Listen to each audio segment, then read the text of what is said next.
Now, fellow Kenyans, I've been trying to do some case study about this our country of Kenya, especially politically, with these things that normally emerge every now and then.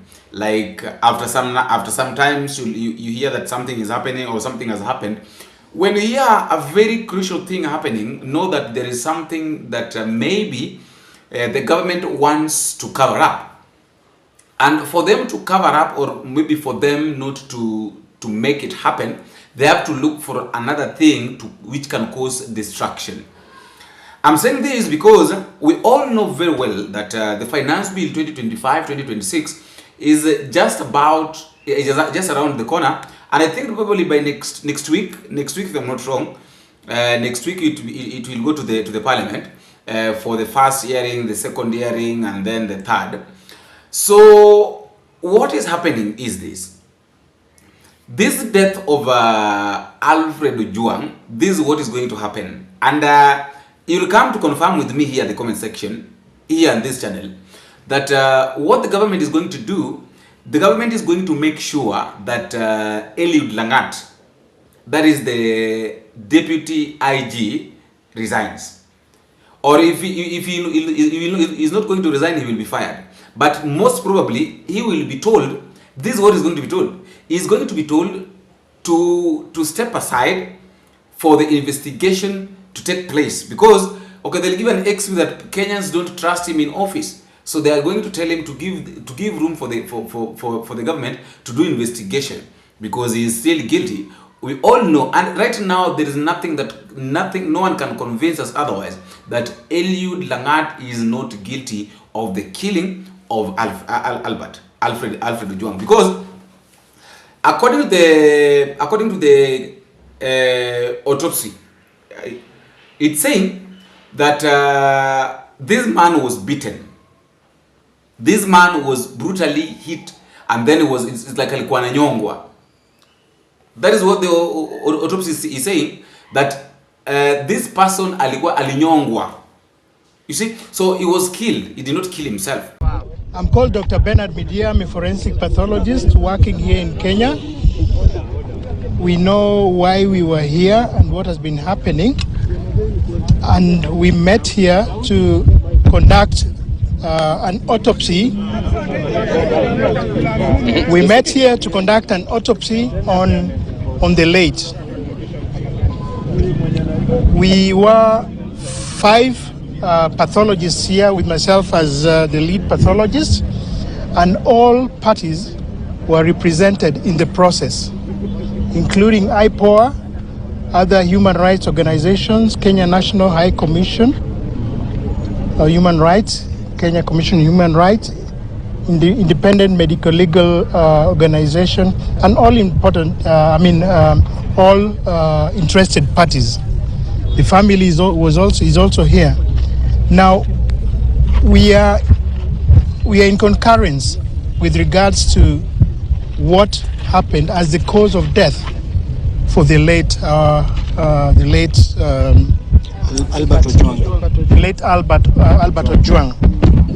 We are sincerely sorry, and we condole with the family and the whole public about what happened. Now, following the autopsy that we've just done for 5 of us, we find that there were serious injuries to the head. There were also features of neck compression. There were also multiple soft tissue injuries that were spread all over the body, including the head, also the neck, upper limbs, and the trunk and the lower limbs. These are injuries that externally inflicted from external source and are in keeping with assault. Now, upon conclusion, as we don't stop here, we go further to investigate. So we took various other samples from the body for analysis in forensic laboratory, and we are also inviting other interested investigative agencies to come up and with findings that can corroborate what we have just found concluded after the autopsy. Thank you very much. So the cause of death is very clear, as I've just mentioned. Head injury. We also have neck compression, and we also have other injuries spread all over the body that are pointing towards assault.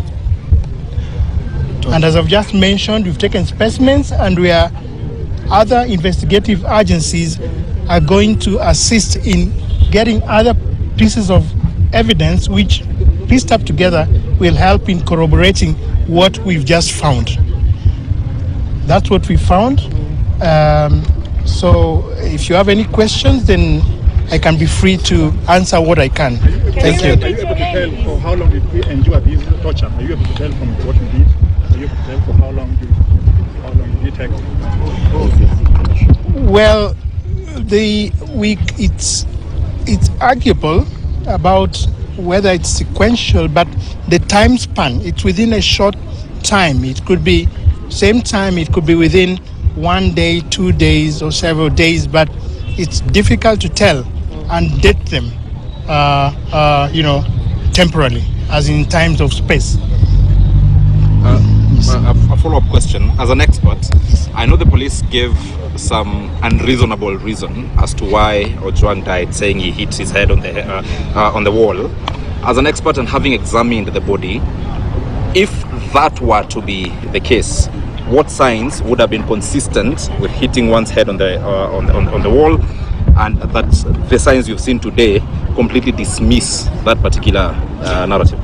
Well, when I examine the whole, the pattern of the injuries, especially on the head, the bleeds, the hematoma that I found on the head,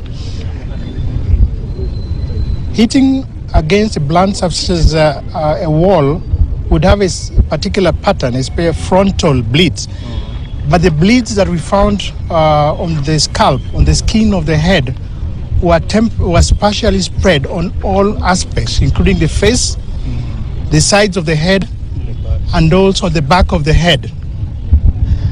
When we tie up together with other injuries that are well spread in the body, including the upper limbs and the trunk, then this is unlikely to be self-inflicted injury. Thank you. Another question, from Citizen TV. Were there signs of self-defense? We have found a number of injuries. What I've just mentioned, maybe because of the audience, I'll not describe them here in more detail.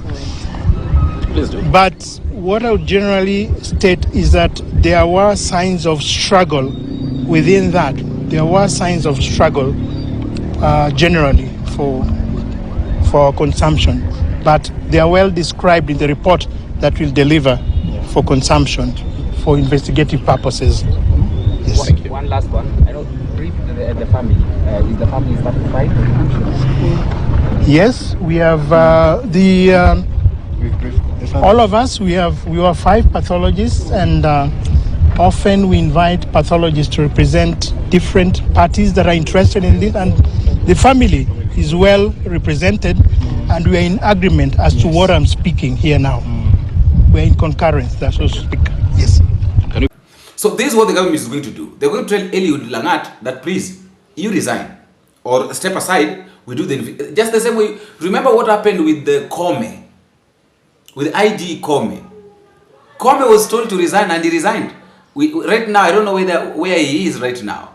Maybe he was given some job somewhere, we don't know, but he was told to resign. Because they were saying, the government said that the Kenyan citizens have got no trust, cannot trust him anymore. Have got not trusted him, so he cannot continue being in office. So he was told to resign. So that is what is going to happen with Eliud. Okay, for the cause of Eliud being told to resign or being fired is this: he will not be taken to jail. But I think people like this needs to rot in jail. But he's not going to be taken to jail. He is a government. Remember, if this thing continues like this, the government knows very well. The government also is always very smart too. They know very well that if something is not done, then this thing is going to stir up the demonstration in Kenya. Just you've seen what has happened. Even the politicians themselves are being sent away. Bensouda, that is a women rep of Homa Bay, went to City Muchari and was chased. Was told to go back to parliament. So that demonstration is still stirring up. And then remember, we are also heading to the finance bill.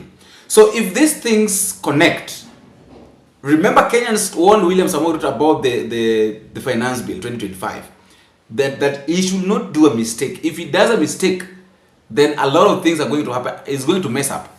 One thing I know is that this time round, a lot of things are going to be messed up. A lot of things. That is one thing I know.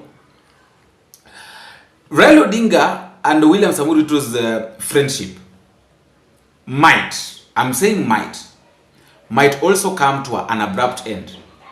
This relationship between ODM and UDA might come to an abrupt end. Why? Because, take a look at this. Eliud, this is not Eliud, leave alone Eliud. Alfred comes from Homa Bay. Homa Bay is where Gladys Wanga, the chairman of ODM countrywide, comes from. What happened is that this man was taken from Homa Bay, from Luo Nyanza, and then brought to Nairobi and killed in Nairobi. So number one, we agreed that completely nobody should be killed under our watch during the broad-based government agreement. According to Sifuna, that is what Sifuna was saying. So if they go by their words, let's say that if they decide now to go by as per their words and they mean what they say, then it's going to be messy for William Samoei Ruto. Raila Odinga is going to leave him. I heard Raila Odinga making a statement that about, I don't know, the death. I saw him writing a statement somewhere. But writing a statement is not enough. People really want Raila Odinga people really wanted the Raila Odinga that they knew, who could address the nation, just like Rigathi Gachagua is doing right now. The prime Raila Odinga that we knew, things like this would happen, and immediately is calling a press briefing to hit the government. But now he's in the government. Didmas Baraza said that Raila Odinga knows, I've mastered the pattern of table manners. So he cannot speak while he's eating. But this is not a time to tell us that you are eating, so you should not speak. This is a man who has been taken from Lowland, brought to Nairobi, killed by Kalenjin killers, and then we are being told that he killed himself. The reaction, we're waiting to see the reaction, because I also heard Mary Odhiambo speaking. So we are waiting to listen. We are waiting for Raila Odinga to call a press briefing. And because if Raila Odinga does not address the nation, if Raila Odinga, I know a lot of people don't want it, but if at all he will not address this thing, then people will completely conclude that they were joining hands with William Samoei Ruto to kill innocent Kenyans, which should not be the case. If is very serious that they just joined the government with William Samoei Ruto to make sure that Kenyans live a better life, then he should address the nation. By addressing the nation, this is what I mean. Tell us why these things are happening, and tell us that you are no longer in the broad-based government. Tell us that you're no longer in the broad-based government. Because if things goes on like this, people are going to blame Raila Odinga. Furthermore, he shouldn't be blamed, by the way, because he's not even saying anything. I know people will be like, oh, Raila Odinga is tired, Raila Odinga is not the government, but he's in the government. That is not that is not an excuse to give. He is in the government. So in case of anything, he should be addressing us. He should be telling us that these and these and these are the things that are happening, and these and these and these are the things that we're supposed to do, and these and these and these are the things that we're going to do. So let us stop this narrative of I don't know what blah blah blah. Let it stop. Let it stop completely. So that is what is happening. Eliud Langat is going to resign because the government knows they're going to give order. By the way, they might give it either today night or tomorrow. Latest by tomorrow. I know by tomorrow, Eliud Langat will not be in the office because the government is trying to prevent the other thing from happening. What is happening is that when they're bringing this death, it's like they're trying to cover up something. And just like I've told you from the beginning that the finance bill 2025 is just around the corner. So what the government is going to do, they're going to tell Eliud Langat to resign so that they prevent that chaos that can connect the two between the death of Ojwang and the finance bill 2025 demonstration. That is all. After all that, guys, that is just my thought, and that is all I have for today. Let me know what you think in the comment section, and a reminder, please, if you're viewing the first time, don't fail to click the subscribe button and tell me what you think in the comment section. Until we meet again, I've been your host, Bonus. Bingo.